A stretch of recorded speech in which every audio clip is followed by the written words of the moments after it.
And Dr. Umar Johnson is trying to build a state-of-the-art school for black boys that y'all all know I need. 6 months, I only got $250,000. Sean Carter, hit the Cash App. Beyonce, hit the Cash App. Ice Cube, hit the Cash App. Dear Dr. Umar, now that the Frederick Douglass Marcus Garvey Hogwarts School for Pan-African Padawans is not going to open because it's about to be auctioned off because you didn't pay the bills, could you run me back my money, dog? Yes, sir. A decade ago, I donated to the school. How much did I put in on it?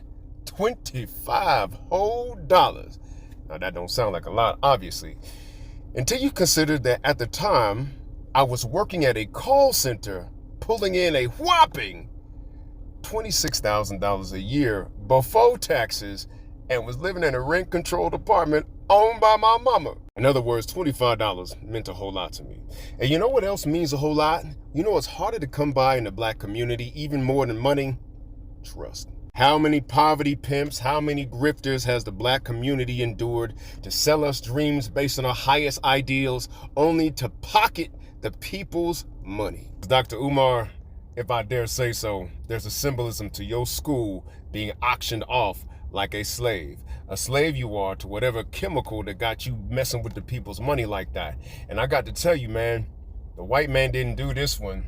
The white man do a lot, but he didn't do this one. It was your irresponsibility. The damage you have done to the trust that we invest in leaders in the black community is almost incalculable. But what's even worse than that to me is how badly you've branded Pan-Africanism. Brother, you hustle so far backwards that you got brothers and sisters of integrity thinking they Indians now. I'm joking, but I'm not joking. It's so bad. You got them literally choosing a reservation over a continent. So let me ask you something, Dr. Umar.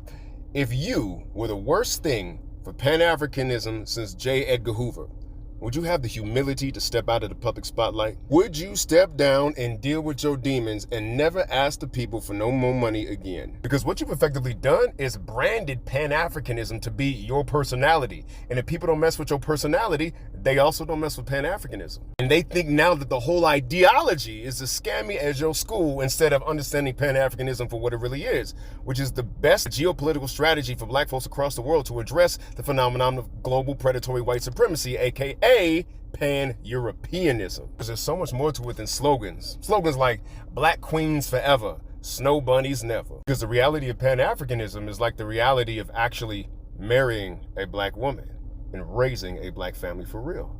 It grows you as a person. And when you become the man you're supposed to be on the other side of it, well then you are ready for the leadership role that God has called you to do. So until you get your mate together, brother, and get your life together and become a team player, you might want to step back. Until you can trust yourself, the people can't trust you with their resources, Dr. Umar. So what I need you to do is go ahead, hit my Cash App, Dr. Umar. Go ahead, hit my Cash App. Go ahead, hit my Venmo and give me that money that I invested into this Frederick Douglass Marcus Garvey Hogwarts School of Pan-African Padawans back to me. And just like the white man who did the slavery to the black man, you owe this community some reparations.